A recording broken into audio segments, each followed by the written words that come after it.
Bienvenue à l'Assistant Coach, le podcast de la NFL. Mon nom est Julien, je suis avec Marc-André, Losé et nouvelle arrivée, Marco. Comment ça va les boys? Yeah, let's go! Ça va bien. Nice. Hey, là, dans le fond, juste pour mettre en contexte, Marco, nouveau collaborateur, va être là le plus souvent possible. Comme il nous a dit, il s'est levé, il a choisi la violence. Il met une casquette des Bills. Donc, pour ceux qui nous écoutent et qui ne nous voient pas, il a vraiment mis là, la table à peut-être un futur conflit. On va en parler. Ouais. Mais pas tout de suite. Marco, nouveau collaborateur avec nous. Donc, je te cède la parole dès le début, dès l'entrée de jeu. Avant qu'on parle du match que tu as envie de nous parler, il faut qu'on mette un peu en contexte. Donc, qu'est-ce qui te motive à venir avec nous autres au podcast, là, vite demain? Dans le fond, je te dirais qu'avec l'Osé, on a déjà beaucoup de groupes de football, puis on parle de ça à tous les jours. La saison, pour nous autres, a commencé début avril, 3 semaines avant le repêchage. On en parle à tous les jours. Puis je me suis dit, j'ai toujours été comme intéressé par les podcasts, que ce soit au hockey ou au football. Je me suis dit, quand il m'a dit que vous étiez deux à faire ça, puis qu'on pourrait peut-être vous m'inviter, en fait, j'étais comme, pourquoi pas, ça va être le fun. Puis à la limite, ça va juste me donner, être plus assidu à mon affaire, à checker plus les games au travers de la semaine, puis tout. Puis de parler de football, on fait ça tous les jours. Fait une heure de plus, une heure de moins, pas trop avec ça. Ouais. Puis voilà. Losé, c'est un homme à qui on ne dit pas non. Fait que quand il nous a suggéré ton nom, il nous a aussi vendu comme un spécialiste ou quelqu'un qui pourrait nous intéresser par rapport au pari. Moi, je ne suis pas un parieur, je ne m'y connais pas vraiment. Mais toi, dans le fond, est-ce que c'est que tu as des grosses dettes de jeu ou tu pars une side hustle? Est-ce que tu vends tes bêtes? Comment ça marche, cette affaire? J'en connais qui ont des dettes de jeu, mais non, pas moi. Je ne suis pas aussi bon que Losé dit. Losé est beaucoup plus spécialiste que moi. Moi, c'est plus des petits bêtes par-ci par-là. Je parlais de ça juste pour dire que si on peut rentrer un peu comme que tu as fait, Marc-André, dans le dernier podcast, tu lançais des petites lignes comme ça. S'il y a plus ou moins 46,5 points, moi, je pense que vous avez parlé de la game d'Atlanta justement contre les Bucks. Finalement, vous étiez pas loin, mais ça a été moins de 46 points, je crois, en plus. Fait que vous étiez pas loin. À cause des kickers. On lance ça, c'est les kickers. Mais t'es beaucoup plus serré, puis beaucoup moins de points que même moi je pensais. Je pensais vraiment qu'il y allait avoir des gros jeux de 60 verges, 70 verges d'un bord comme de l'autre. Et ça a commencé fort avec Bijan, justement, un touchdown passe de 50 verges et plus. Donc, c'est ça. Puis c'est pas mal ça qui m'intéresse à venir vous jaser, c'est que je suis un fan de football. Là. Puis, dans le fond, on va commencer avec toi pour le premier match. Donc, chaque personne, Marc-André, Losé et toi, Marco, on va parler d'un match en particulier. On peut pas parler de tous les matchs. Puis, comme Losé a dit, c'est au moins un match par plage horaire. Le podcast durait 2 heures juste avec son analyse experte des matchs. Donc, on va quand même y aller un match par personne. Puis, on a quand même choisi ton équipe pour commencer, pour te rendre à l'aise. Donc, fan des Chargers. Puis, tu as vu ce match-là, Chiefs-Chargers? Fan des Chargers, mais casquette des Bills actuellement quand même. Ouais, mais la casquette des Bills, c'est vraiment pour narguer Losé. Ça, c'est vraiment juste pour que ça fasse mal. Je fais partie du bandwagon aussi québécois des Bills parce qu'on y va quand même aux 2 ans, je te dirais, les voir en personne. Donc, on a comme pas bien le choix. Beaucoup de Québécois là-bas, on a du fun. Fait que, c'est proche. Il faut en profiter. Ouais, c'est ça. C'est notre équipe locale, on peut dire. Fait que si on revient, les Chiefs affrontaient les Chargers vendredi.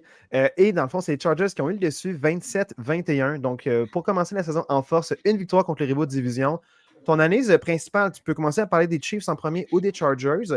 Mais qu'est-ce que tu retiens de ce match-là vite comme ça? Je vais commencer par les Chiefs. Ils m'ont surpris dans le sens où ils n'étaient pas très bons. Non, mais en voulant dire, la secondaire, je trouve qu'il laissait beaucoup d'espace pour les passes à Herbert. Il y avait beaucoup de séparation entre les défenseurs et les receveurs. Puis, je te dirais que la défensive des Chargers m'a surpris. Ils ont joué une super bonne game. Ont été vraiment incisifs sur le jeu contre la course. Je n'ai pas encore compris pourquoi Pacheco n'avait pas eu plus que 5 KU dans la game. Je n'ai pas compris. Les Chargers n'étaient pas par 3 ou 4 scores. Il y a quand même 25 verges sur ces 5 courses, c'est ça l'affaire. Oui, exactement. Il aurait pu s'en servir beaucoup plus pour justement contrôler le ballon et compagnie. Puis j'ai pas trop compris pourquoi ils l'ont pas plus utilisé. Même Kareem Hunt a eu autant de ballons que lui. Puis on a forcé aussi Mahomes à courir. Ce qui est pas vraiment. Ben, oui, il est capable de le faire, mais c'est pas vraiment sa force première. Dans un sens où il a quand même couru pour genre quoi, 60 verges aussi environ. 57, 6 courses, 57 verges. Exactement, 6 courses. Puis je t'arrête un instant pour clarifier. Quand on parle de pas beaucoup de courses, c'est en général, ce match-là n'a pas eu beaucoup de courses pour Kansas City. On parle de 6 courses pour Patrick Mahomes, 5 pour Kareem Hunt et Pacheco, puis une seule pour Worthy. On se demande pourquoi. Là, on va en reparler peut-être plus tard. Oui, exactement. Notre ami Travis Kelce qui a décidé de rentrer dans Xavier Worthy pour une des premières séquences du match, je crois, en plus. Ouais, première séquence, troisième jeu. Ouais, Worthy qui pèse environ 122 livres, Kelce qui en pèse environ 240 qui rentre dans l'épaule. Je peux comprendre qu'il est 39 jeux de passe pour seulement 17 jeux de course. C'est vraiment, vraiment un festival aérien qu'il y a eu pour les Chiefs. Mais continue, là, je voulais juste comme dire les stats par rapport à ça, mais continue avec ton analyse des Chiefs. Non, ben c'est ça. Honnêtement, qu'est-ce qui est cool, moi, ce que j'ai trippé, la défensive a fait la job. On a scoré dès la première séquence à l'attaque.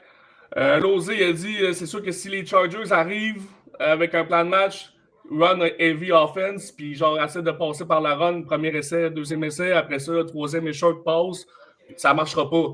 Puis on l'a vu dans le match, Herbert faisait des passes de 30 verges. Premier essai, il essayait la zone des buts. Ils n'ont pas fait ça.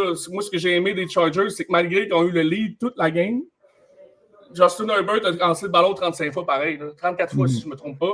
Ça a été bon. Il n'a pas lancé 300 verges depuis genre 2023, je pense, Week 10 contre, je me rappelle plus qui. Puis il a fait 3 passes de toucher contre la défensive des Chargers de KC. C'est excellent. Je sais pas. Honnêtement, on n'a pas eu on n'a pas tiré de l'arrière de la game. C'est un maudit beau match d'équipe. Défensive, ça coche. Derwin James a fait capitaine de la défensive. Gillam, je pense, ou je ne sais pas trop quoi. Il y a eu 9 tackles presque en combo. Lad McConkey était lui-même. Même chose pour Keenan Allen qui a fait des short slants. Il a attrapé ses ballons. Honnêtement, il n'y a rien à dire. Il y a eu une petite affaire aussi, Lozé, qui a plus remarqué que moi. À moyenne, Hampton en demi. Moi, j'ai juste vu le monde courir. Penser à courir, faire le placement de 3 points, genre presque pas préparé à 8 secondes de la fin, mais je ne me rappelle pas qu'est-ce que Omarion Hampton a fait pour dropper le ballon. Je sais pas qu'est-ce que. Non, Omarion Hampton, il avait toutes les chances du monde de sortir, de rester inbound pour qu'après ça, il puisse punter puis que Casey n'avait plus de time-out. Mais il a step outside. Il a mis le pied sur la ligne. Okay, il a fait clairement une erreur de recrue. Là. Fait que là, tu sais, tu as donné le ballon, même s'il n'y avait pas de time-out. À Mahomes, il restait peut-être un genre de 30 secondes.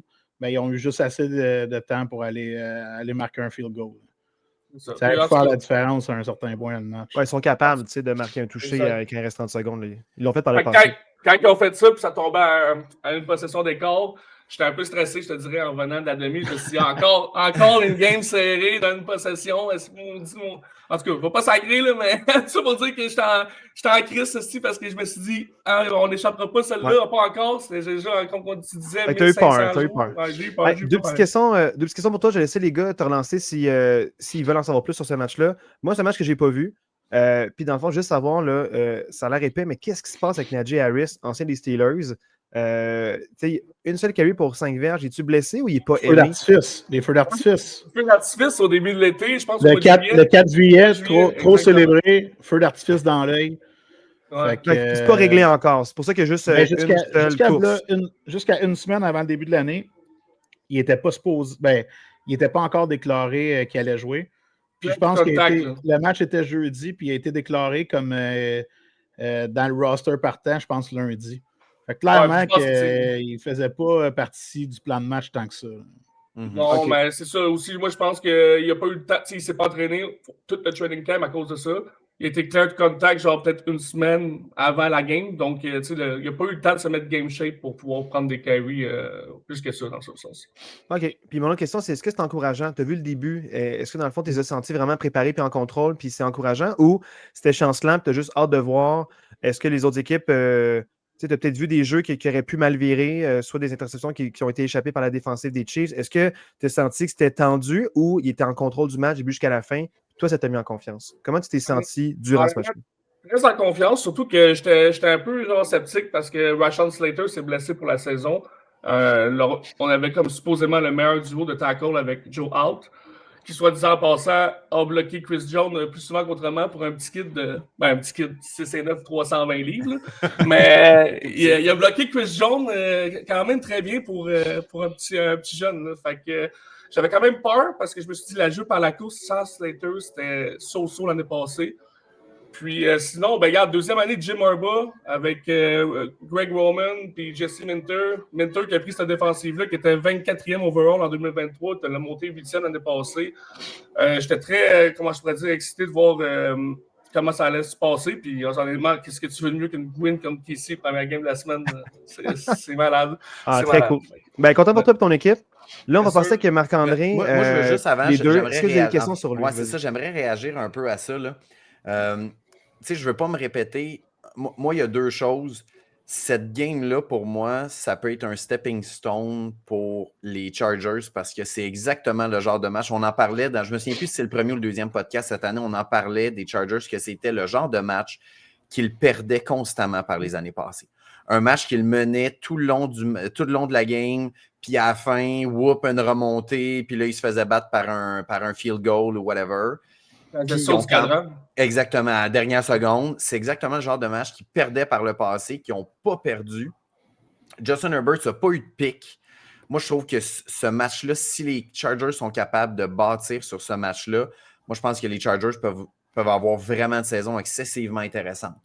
De l'autre côté, pour moi, les Chiefs, avec la blessure à Worthy, je pense que le plan de match des Chiefs a été complètement mis hors match, là, dès le jeu numéro 3 du match, parce que clairement, avec le receveur numéro 1 qui n'est pas là pour les 6 premiers matchs, tu perds Worthy après 3 jeux, là, ça veut dire que Worthy est out. Je me souviens plus, je pense que j'ai vu une couple de semaines encore. Moi, je t'avoue que cette blessure-là m'inquiète beaucoup pour les Chiefs parce que là, on se ramasse avec Marquise Brown, qui est le receveur numéro 1. Personnellement, j'ai aucune confiance en ce gars-là. Il a eu une bonne saison dans sa carrière. Ça date de, je pense, 3-4 ans avec les Ravens, puis c'est tout. Je suis quand même inquiet pour les Chiefs pour les semaines à venir, surtout avec la performance défensive. C'est pas le genre de performance de Spagnuolo. C'est quand même une performance qui m'inquiète là, pour les Chiefs. Là. Moi, je suis d'accord sur deux choses que tu as dit, Marc. Premièrement, c'est vraiment un match pivot pour tout ce qui est le l'aura des Chargers, l'aura de Herbert. Puis en plus, il l'a fait d'une belle façon. On va s'entendre avec la manière que Mahomes il a sorti le Magic Mahomes au 4e quart. Mm-hmm. On pouvait tout filer que la même chose allait se produire encore. 3e et 14. Il reste encore 2 minutes. C'est en masse de temps pour Mahomes. Puis, il va chercher ce first down-là victorieux sur une course de à peu près 13 ou 17 verges là, pour un gars qui court pas. C'est ça, exactement. Ancien Herbert aurait sur le 3 et 14 quand même lancé le ballon, puis ça aurait probablement été pas complété. Puis là, Casey serait revenu, puis connaissant, mettons, leur historique, probablement qu'ils auraient gagné ce match-là. Fait que là, il y a vraiment eu quelque chose qui s'est passé de différent à ce match-là.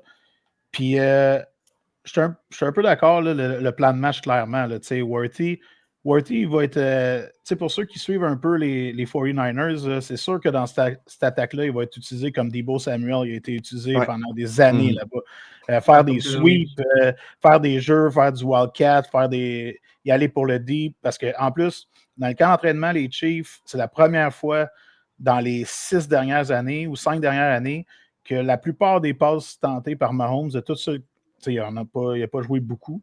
Mais c'est toutes des passes deep. C'est quelque chose qu'ils voulaient ramener dans leur plan de match, d'essayer de faire un peu ce qu'ils faisaient dans le temps avec Tyreek Hill. Fait que là, c'est sûr que ça a bousillé leur plan. Je suis d'accord aussi, Spagnuolo. Par contre, la force des Chiefs, c'était quoi? C'est la défense contre l'attaque au sol.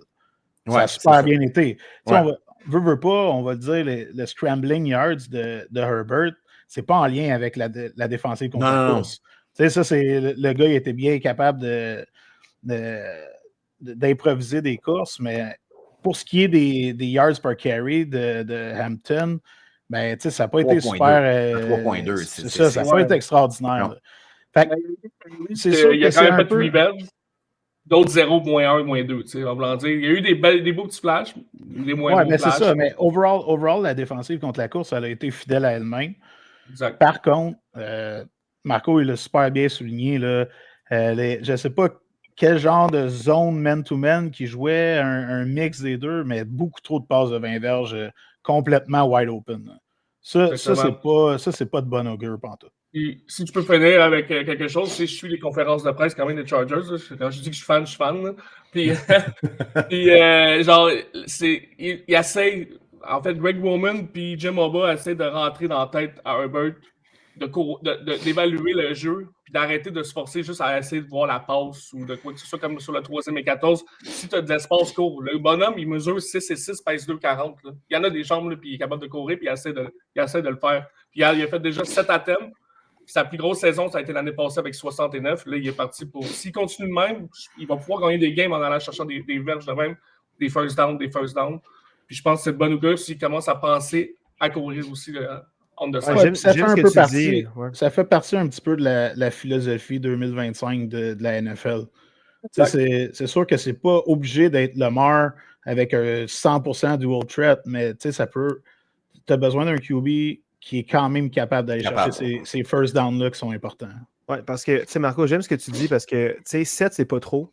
Tu sais, pour un corps là, qui échappe à la pression puis qui ne veut pas tenter un mauvais jeu. Tu sais, comme par exemple, si je veux faire un petit parallèle, tu sais, il y a des corps comme, par exemple, Aaron Rodgers à 41 ans, que dans le match Steelers-Jets, il se débarrassait du ballon. Tu sais, lui, c'est juste dit, hey, je peux pas aller chercher ces vergers avec mes pieds, je reste intelligent, je force pas le jeu, je me débarrasse du ballon. Lui, il n'a pas à se débarrasser du ballon. Il n'y a pas à forcer un jeu qui ait fait une passe incomplète ou interceptée avec des courses intelligentes qui ne sont pas planifiées, mais qui peuvent être opportunistes. Il peut aller gagner des super beaux premiers jeux puis prolonger des séquences qui se seraient terminées avant. Fait que je pense que c'est inspirant pour les Chargers qu'il y a eu le match qu'il y a eu. Fait que, j'aime beaucoup. Vous avez eu aussi Marc-André et Lozé. Ce que vous avez dit pour ajouter, parce que Marco parlait de son cœur. Vous avez été dans l'analyse technique, mais c'est vrai que le plan de match des Chiefs, peut-être que s'ils ne se blessent pas, 3e séquence, on a un match différent, mais on ne peut pas savoir. C'est vrai que les Chargers auraient gagné quand même, on ne sait pas plus. Le match aurait été différent, mais ils ont joué le match qu'il y avait devant eux, puis ils ont super bien fait. Fait que good job pour eux. L'an passé, on a perdu par 2 contre les Casey, puis on n'avait pas Lad McConkey et J.K. Dobbins. Il faut composer avec qu'est-ce qu'on a, qu'est-ce qu'on n'a pas. Donc, une game de football reste une game de football. Puis, j'ai bien hâte de voir la suite.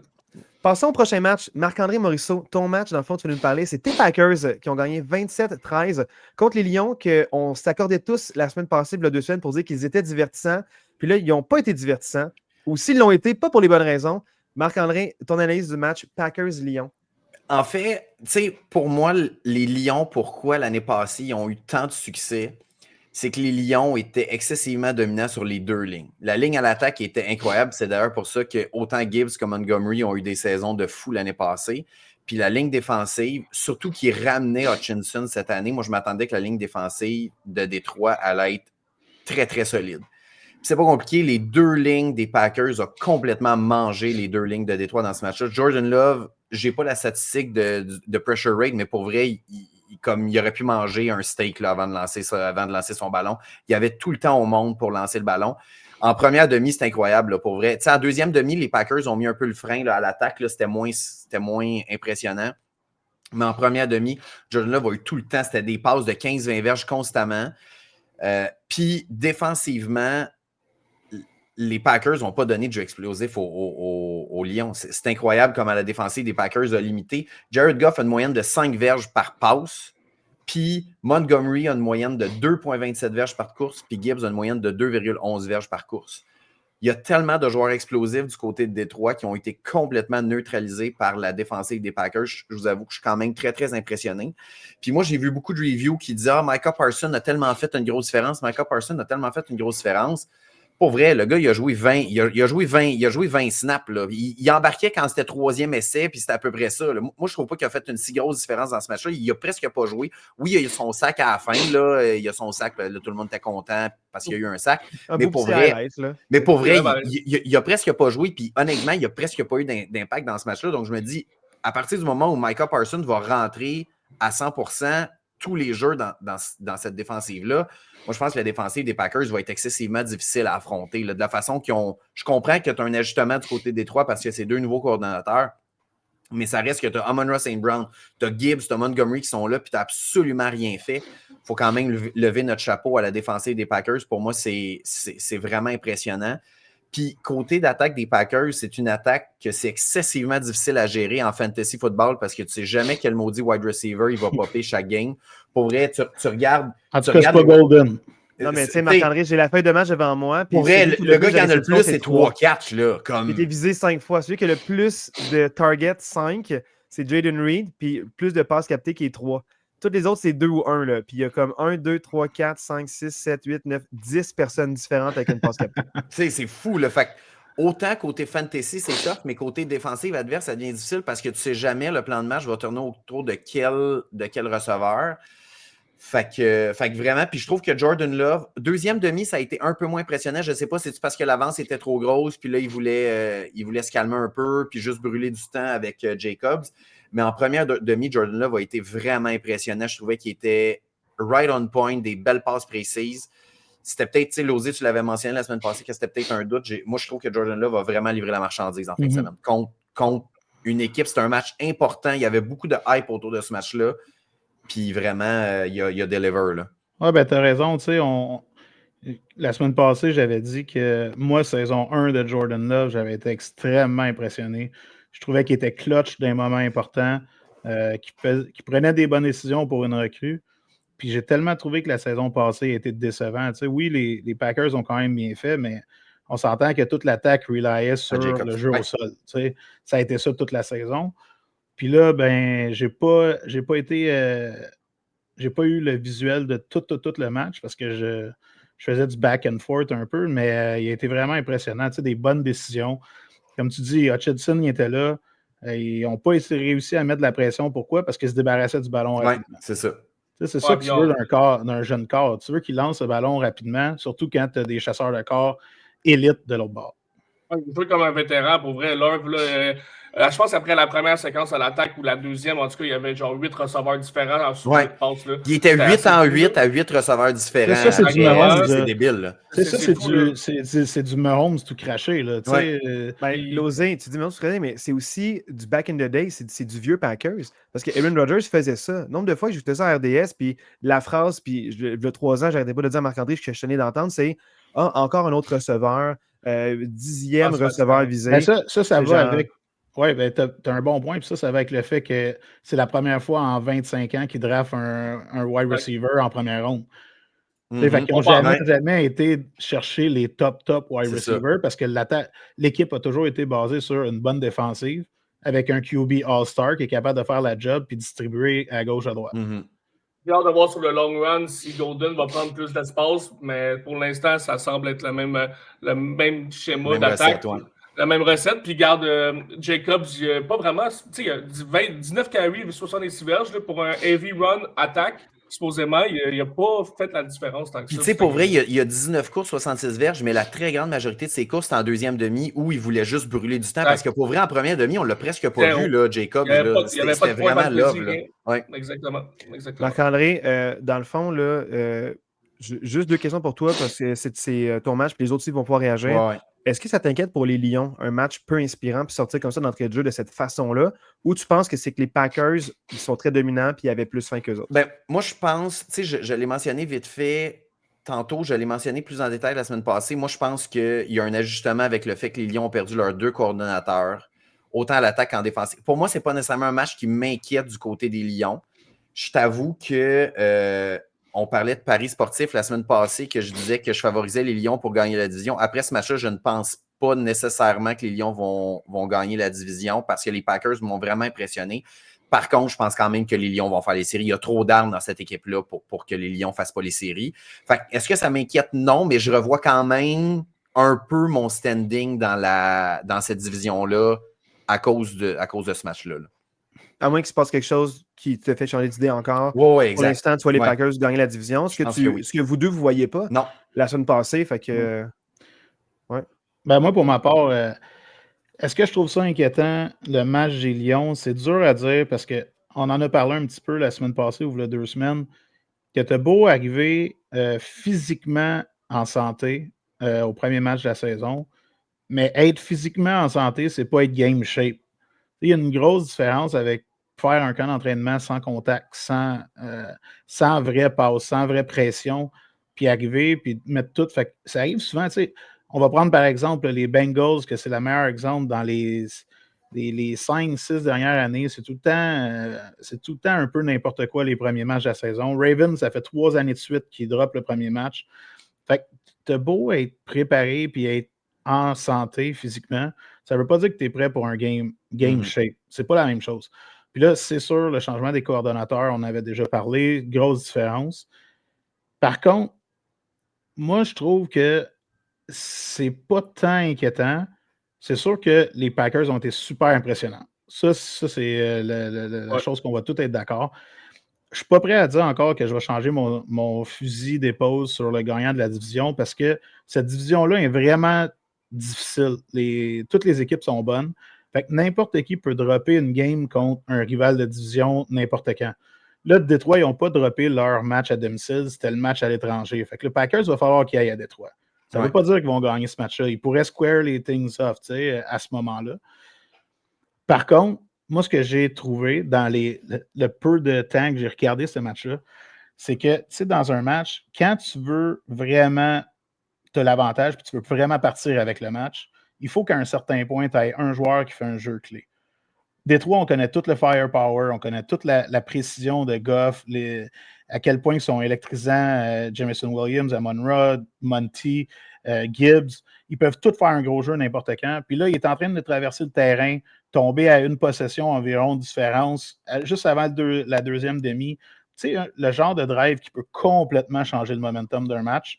Puis, à la ligne de 13, je ne sais pas c'est quel joueur de Green Bay, il sort le gros pic. Ouais. Tu sais, c'est ce genre de match-là. Fait est-ce que si ce jeu-là, c'est un touchdown, je pense pas qu'on a la même discussion en disant peut-être Packers gagne quand même, mais je pense pas qu'on dit « Oh my God, c'est inquiétant pour le Détroit. Ça aurait été un match beaucoup plus serré si c'était pas de ce un jeu-là. Mais en même temps, c'est ça qui fait des bonnes équipes qui ont une bonne défensive. C'est que tu vas chercher le gros jeu au bon moment, même si tu n'es pas super bien toute la game. On peut en parler à celui qui a forcé le fumble à Derrick Henry. C'est un peu. J'aime ce que tu dis parce que c'est pour les Packers, c'est quand même impressionnant puis ça valide le fait qu'ils sont là parce qu'ils viennent de le montrer. Pour les Lions, avec leur historique des 2 dernières années que ça se passait bien, on leur fait confiance que peut-être la semaine 1, tu l'as échappé contre un rival qui était meilleur que toi dans ta division.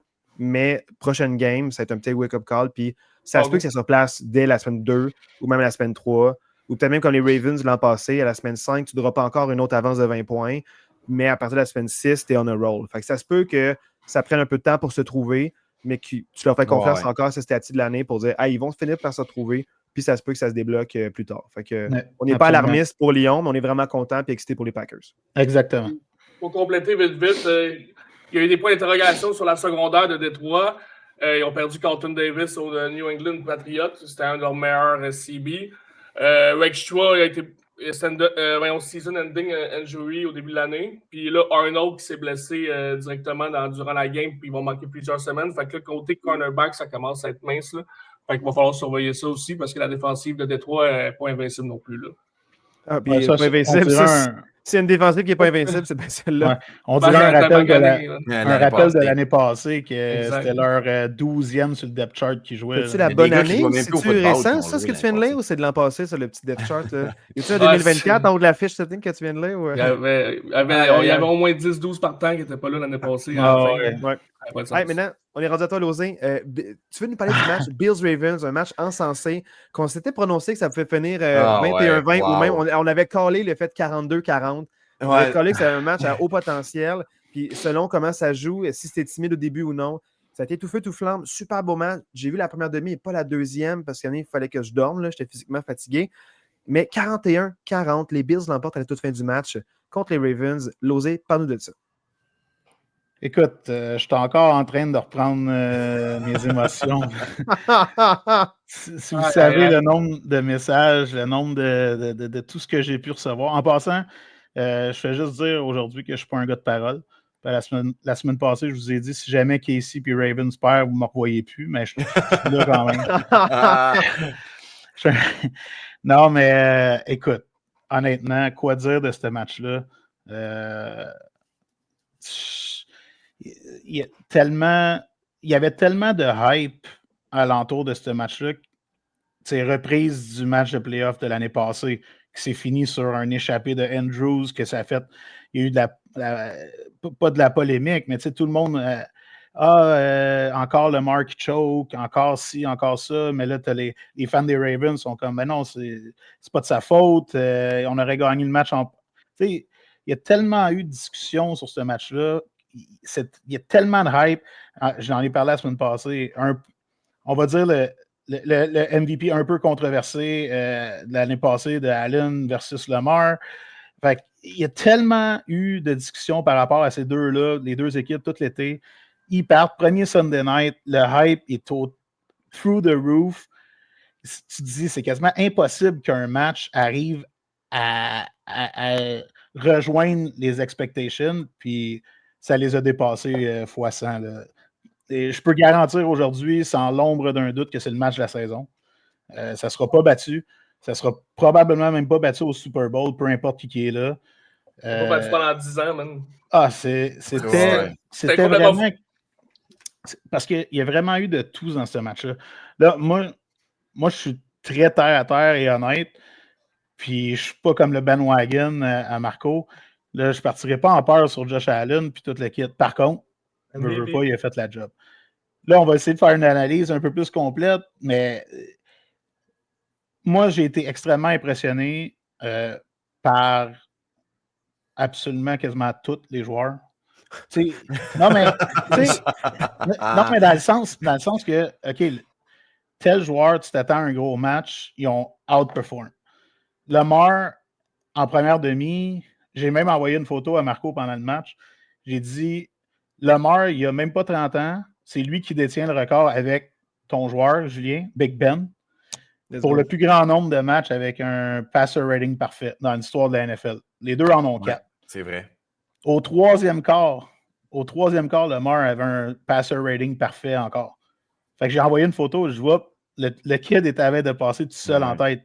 Là, finalement, il a manqué 2 passes de suite, puis il a juste fini à 144,6. Mauvais match. Ça, come on. Non, mais Lamar est extrêmement impressionnant par la course, par la passe, des passes deep, très, très accurate. Derrick Henry, quoi dire du King Henry, c'est clairement le joueur sur lequel je peux mettre Marco dans mon équipe. C'est rare qu'on est d'accord, mais c'est le joueur sur lequel Marco et moi, on s'est le plus trompé dans l'histoire du football. Parce que ça fait 2 ans que je dis que c'est impossible que ce gars-là, il joue encore. Il est fini. Ces dernières années à Tennessee, il avançait plus. Il avait un yards per carry de à peine 3.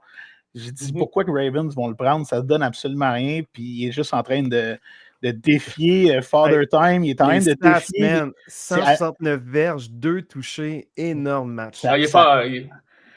Puis c'est pas juste une affaire de 169 verges sur 42 carries. Non, c'est des courses explosives. C'est 9,39 verges par course. Là. C'est pas comme s'il y avait une course de 90 verges que tu fais comme ça scrape complètement sa stat. Là. Il est juste incroyable. Il y a quand même 2-3 grosses courses. Oui, mais c'est juste vraiment dominant. Même les jeux où il se faisait toucher à la ligne de mêlée, c'est du 6 verges quand même. Fait, c'est vraiment juste dominant. Là, évidemment, il est arrivé, qu'est-ce qu'on sait tout, il a échappé le ballon qui a probablement coûté le match aux Ravens. Mais je vais revenir plus tard avec ça parce que j'ai une petite j'ai une petite théorie sur comment ils ont perdu le match aussi. Il y a des affaires de coaching, moi, que j'aime pas. Pas juste sur ce match-là des Ravens, mais quelque chose qu'on voit souvent au travers des matchs que les équipes ont 2 possessions d'avance ou une possession et demie d'avance. En général, tu parles des Ravens? Oui, en général. En général, on voit tout ça partout à travers la ligue. Ben là, les Bills, des joueurs qui ont été impressionnants.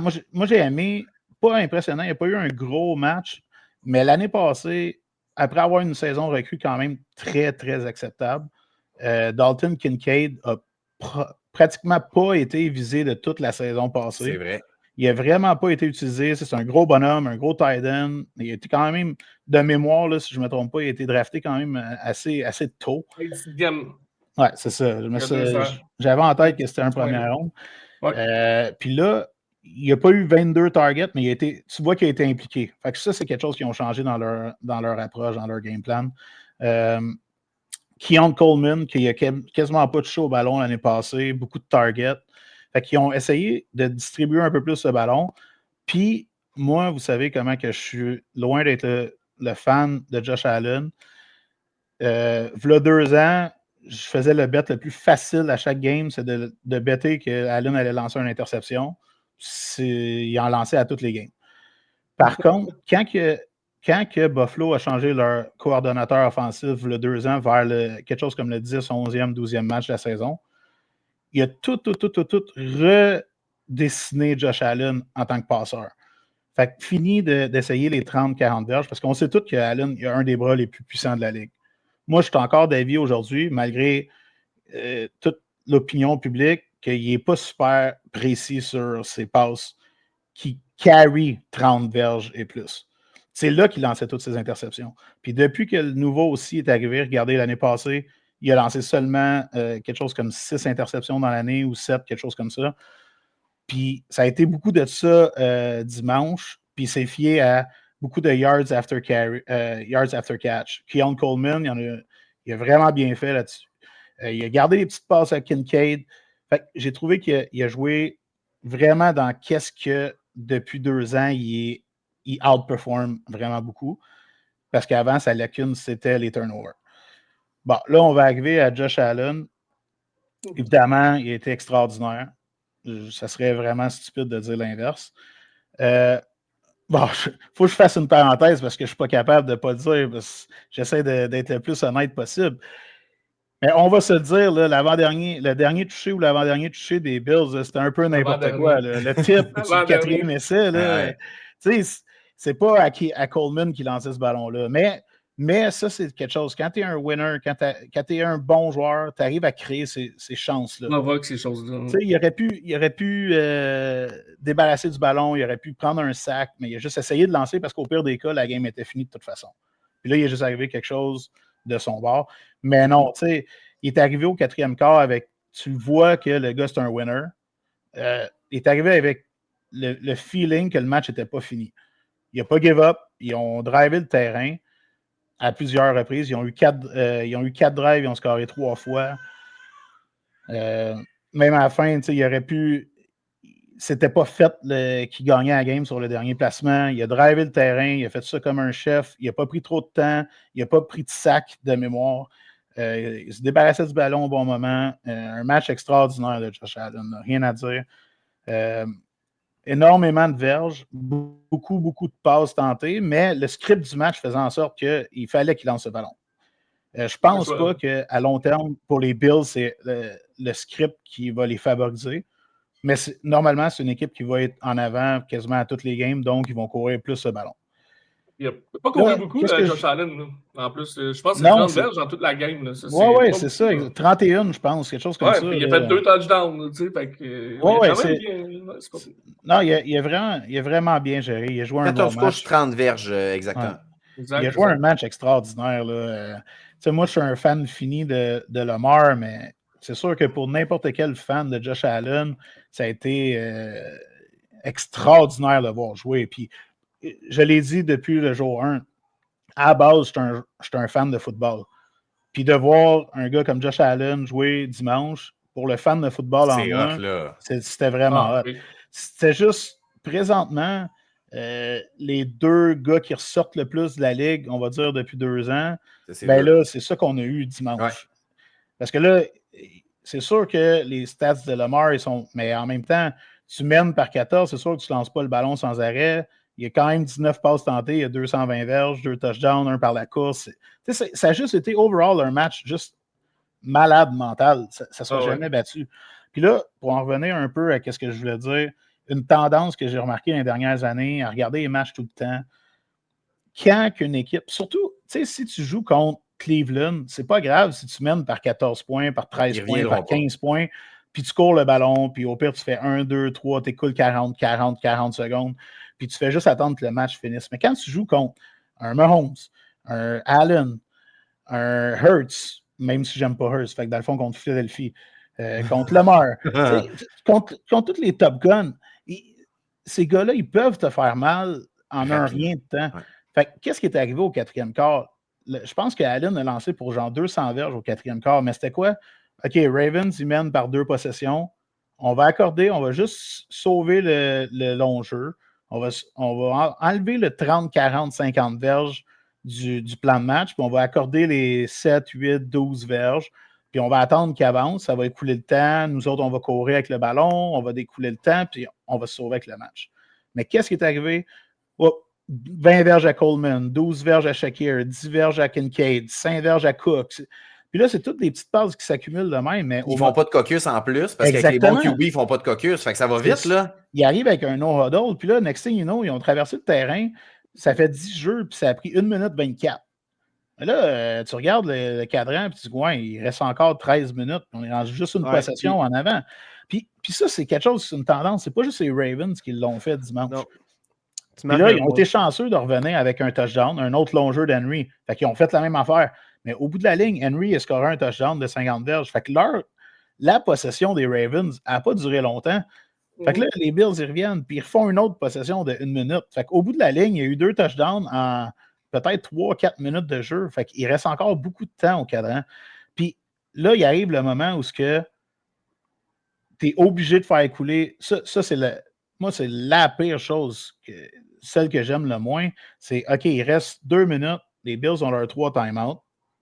Il faut juste gagner un first down, puis on gagne le match. Mais là, tout le match au complet, t'as dominé avec Lamar qui courait, qui avait des read pass options, il a quasiment pas manqué de ses targets. Puis là, tu fais juste un petit sweep à Flowers, une petite course, puis tu te ramasses en 3 et 11, puis tu n'as pas écoulé aucune seconde. Fait que, moi, c'est ces choses-là. Pourquoi tu ne continues pas avec le game plan qui t'a fait être en avant par 2 possessions tout le match?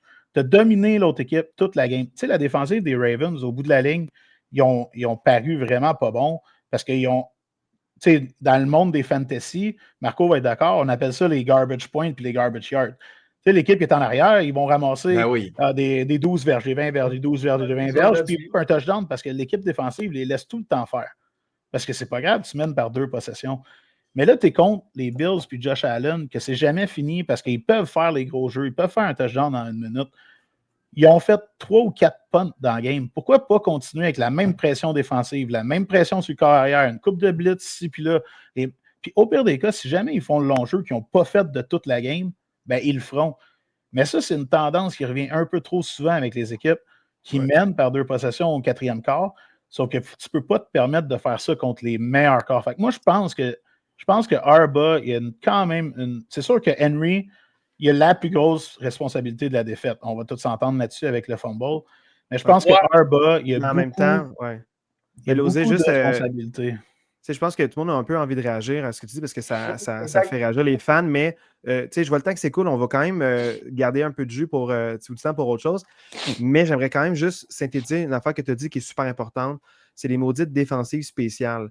Où est-ce que ça va brûler beaucoup d'équipes, mais des fois en playoff. Les Bills, avant, quand ils parlaient contre les Chiefs en playoff, souvent, c'est quand ils disaient on a une petite avance, puis on va leur laisser, puis tout le monde reculait. Tout le monde reculait, puis on disait on va essayer de les faire taper en avant de nous, puis on va les stopper. Mais une fois qu'ils sont en avant de toi, ils savent courir, ils ont des bons angles d'attaque, puis dès qu'ils battent un joueur, là, tu ne viens plus de donner un court gain, tu vas donner un moyen puis un long gain, puis ça tue les équipes. Puis l'affaire qui se passe aussi, il faut réaliser, c'est pas juste les attaques, mais c'est les défensifs des bonnes équipes peuvent créer des revirements. Puis les Bills, c'est quand même une équipe qui, historiquement, crée beaucoup de revirements puis se nourrit de fumbles ou d'interceptions. Fait que tu es contre une attaque qui est capable de marquer des points et une défensive qui est capable de créer des revirements. Il faut vraiment faire attention. Puis arrête tes petits jeux, comme tu dis, tu as écoulé 2 minutes, mais c'est rien 2 minutes. Il en reste encore beaucoup. C'est ça, exactement. Il faut que tu continues à aller chercher des points, rend ça encore plus difficile. Puis les Ravens, surtout eux, il y avait une mentalité de piétiner l'adversaire. Ils aiment ça gagner par 40 points. Puis là, tout d'un coup, ils sont mis à juste parce que c'est les Bills, on les respecte. Non. C'est ça qui fait que tu as perdu ton match. Pourquoi changer ton game plan qui a fonctionné pendant 3 quarts au complet? Ouais.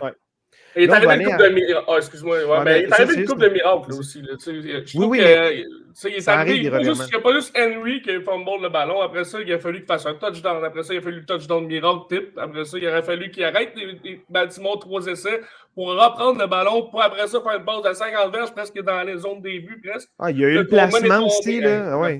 Exactement. Il est arrivé bien des affaires pour que ça arrive tout ça. Le extra point manqué de Loop, qui avait un match parfait pour son premier match. Il manque le extra point par un. Il y a bien des affaires.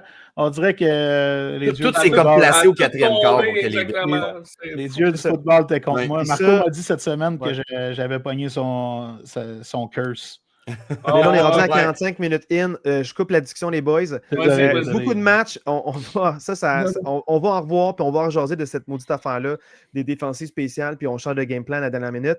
Mais Marc-André, segment rafale, il y a eu beaucoup de matchs. On ne prendra pas le temps de parler de tous ces matchs-là. Donc, dis-nous, là, qu'est-ce qui s'est passé dans tous les autres matchs de la NFL? Yes, donc en rafale, rapidement. Eagles, premier match de la saison, gagne 24-20 contre les Cowboys. C'est le festival du crachat Prescott et Carter. Et je pense quand même que ça l'a influencé ce match-là parce que ça a été plus serré à cause de ça, parce que les Cowboys ont couru direct au centre de la ligne, vu que Carter n'était pas là tout le match. Les Eagles l'emportent 24-20. Ça vient de tomber. Le Hot Tua Bowl. Voilà. Mais ça vient de tomber. Carter n'est pas suspendu. Il y a un fine d'à peu près 57 000 $, donc il sera là la semaine prochaine. Il y en a qui pensaient qu'il serait suspendu. Fait que 2 pièces et demie, finalement. Ouais, pour lui, ça ne change rien. Ouais. On a parlé Chiefs Chargers vendredi. Dimanche à 13h, les Buccaneers battent les Falcons 23-20. Match super divertissant qui est gâché par les deux botteurs qui ont raté des placements et des extra points à la fin du 4e quart des deux côtés. C'est dommage parce que c'était une maudite bonne game. Bengals qui l'emportent 17-16 contre les Browns. J'ai rien à dire à part le fait que ces deux équipes-là ne feront pas les éliminatoires. Les Colts qui gagnent 33-6 contre les Dolphins. Mike McDaniels qui prend plus de coke que de bonnes décisions. Donc, attendez-vous à ce que ce gars-là soit congédié rapidement parce que pour vrai, perdre. Je pense qu'il a été congédié hier. Là. C'est pas apparu encore. Là, non, c'est ça. Moi, il est déjà. Pour vrai, le perdre 33-8 contre les Colts qui était supposé être une des pires équipes de l'histoire de la NFL sur papier, comme ça n'a aucun sens, cette game-là. Jaguars qui l'emportent 26-10 contre les Panthers, match quand même encourageant pour les Jaguars. Les Raiders qui gagnent 20-13 contre les Patriots. On en parlait la semaine passée, qui est un match quand même important pour ces deux équipes-là qui veulent participer aux éliminatoires, les deux dès cette année. Puis Carroll, un retour, ce gars-là est un excellent entraîneur. Cards l'emporte 20-13 sur les Saints. Même chose, je pense pas que c'est deux équipes qui vont participer aux éliminatoires, mais quand même, les Cards qui partent sur une belle lancée. Les Steelers l'emportent 34-32 sur les Jets. L'osé a un coup pas à faire parce que c'est un match ultra divertissant. Par contre, c'est quand même excessivement inquiétant pour ces deux équipes-là qui sont supposées être deux équipes défensives avec pas d'attaque et qui donnent 32 et 34 points à l'autre équipe. Je trouve quand même que c'est inquiétant pour les deux équipes. Les Commanders l'emportent 21-6 sur les Giants. Rien trop à dire, les Commanders, on s'en attendait un peu. Broncos 20-12 contre les Titans.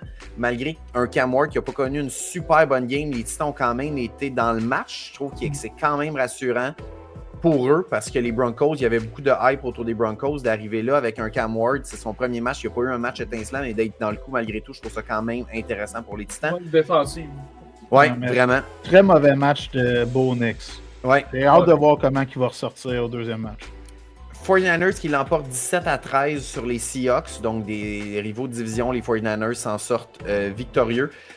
Les Rams qui gagnent 14-9 dans un match ultra défensif de deux équipes qui espèrent participer aux éliminatoires. On avait des grandes espérances par rapport à ce match-là. On en a parlé la semaine passée, 14-9. J'ai pas vu du tout ce match-là parce que j'écoutais les Packers, mais 14-9, ça me semble très très bas pour les deux attaques qui étaient présentes. Et finalement, Monday Night Football, les Vikings qui gagnent avec une remontée au 4e quart de J.J. McCarthy, le corps arrière recru en qui tout le monde croyait. Il l'emporte. Ouais, c'est ça. Ah ouais. Il l'emporte 27-24 sur les Bears. Donc voilà pour le résumé des matchs de la semaine 1. Mini parenthèse, Marc. Mini parenthèse.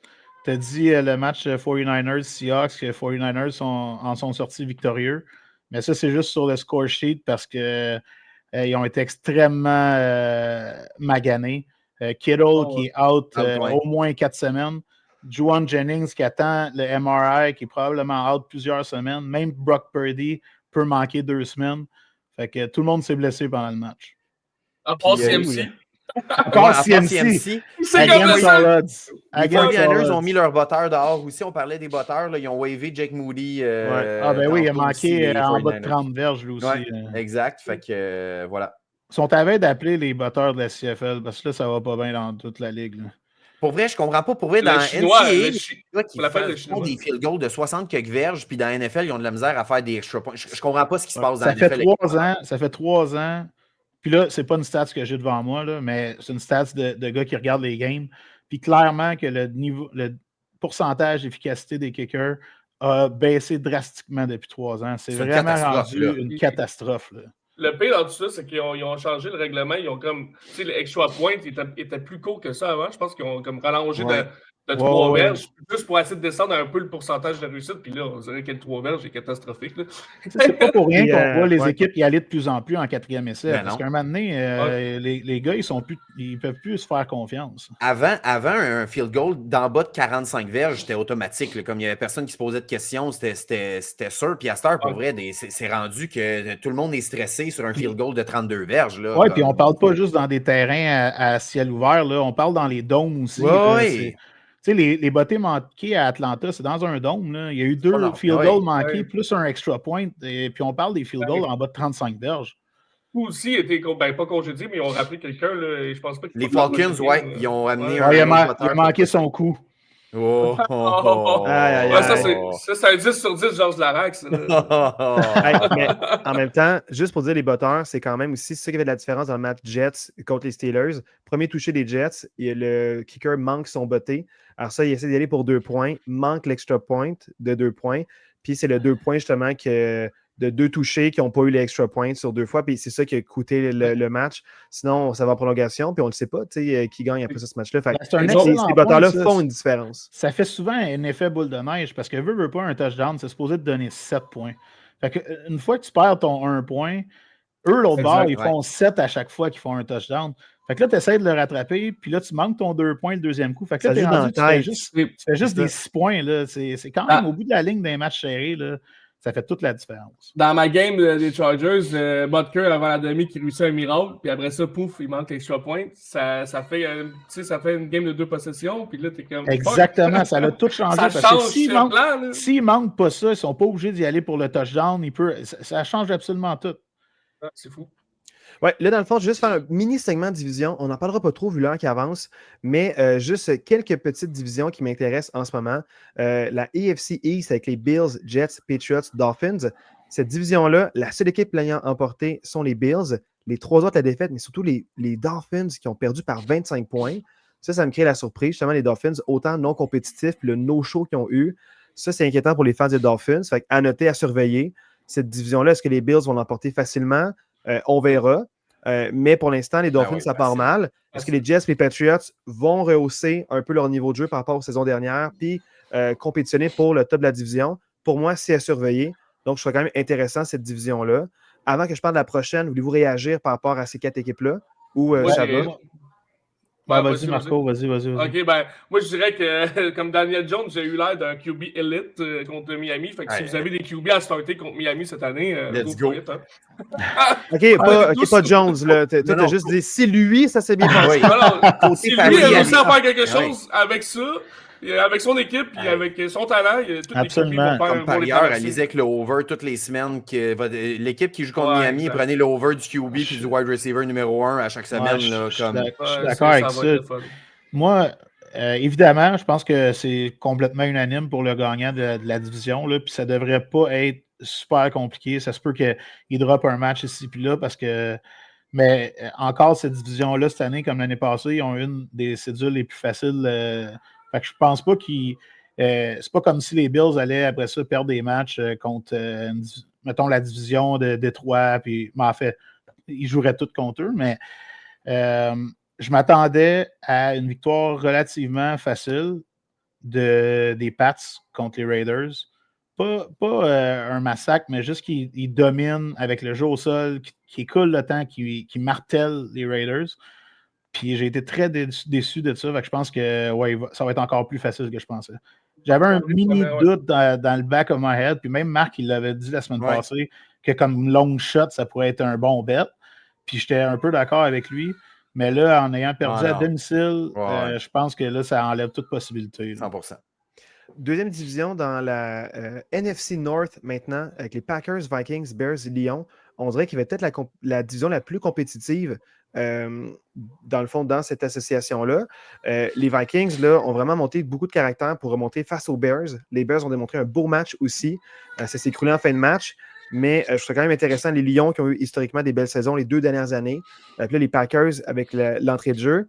Selon vous, est-ce que c'est vite de même, là, c'est vraiment un long shot? Est-ce que c'est la division ou est-ce qu'il y a 3 équipes qui font les éliminatoires cette année? C'est pas sûr, j'en dirais peut-être 2, mais moi je suis vraiment surpris de Green Bay, puis ça pourrait être une belle surprise, puis il pourrait faire mal à des équipes dans les playoffs, ça c'est sûr. Là. Si jamais ça là. Moi je dirais pas oui, parce que 3 équipes pour faire les playoffs, ça prend quand même vraiment beaucoup de. Parce que les tiebreakers. En 2 wildcards.